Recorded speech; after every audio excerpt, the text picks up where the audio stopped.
Every dog lover wants the best for our dogs, but could we be missing something when it comes to their health?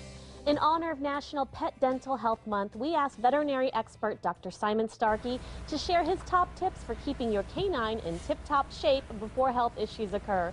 Good morning, Dr. Starkey, and good morning, Zeke.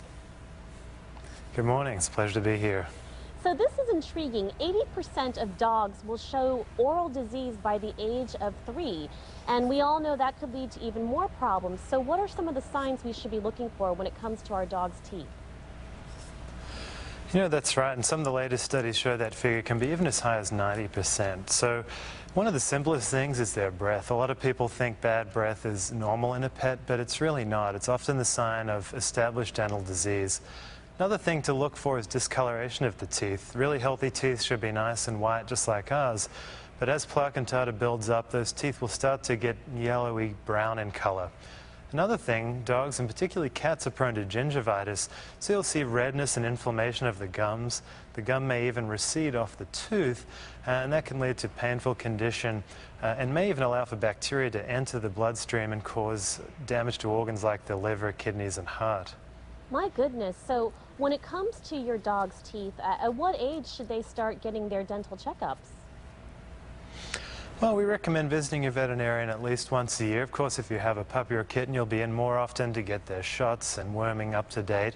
But dental care can start at home really right away. It's best to start once their permanent teeth have come in and check with your vet. That's going to happen around 6 months of age. Will vary a bit by breed. But you can start, really the gold standard is brushing, just as it is with people. And studies have shown you need to brush 3 days a week to be effective.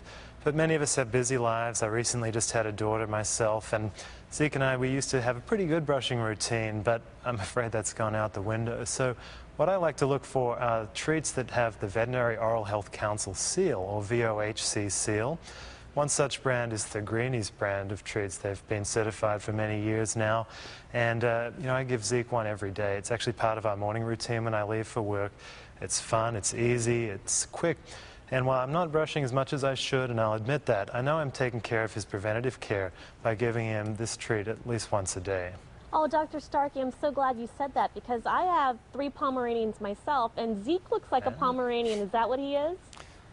He is. He's a black pom. There aren't too many of them, but he is. We got him in New York City just a couple of years ago. One of the tenant mates couldn't keep him, and so we really lucked out. He's a super great dog.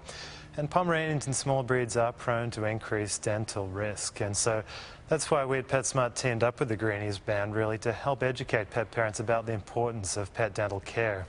So just real quickly, in addition to Greenies, what is your opinion, your expert opinion on table food? Should we give it to our dogs?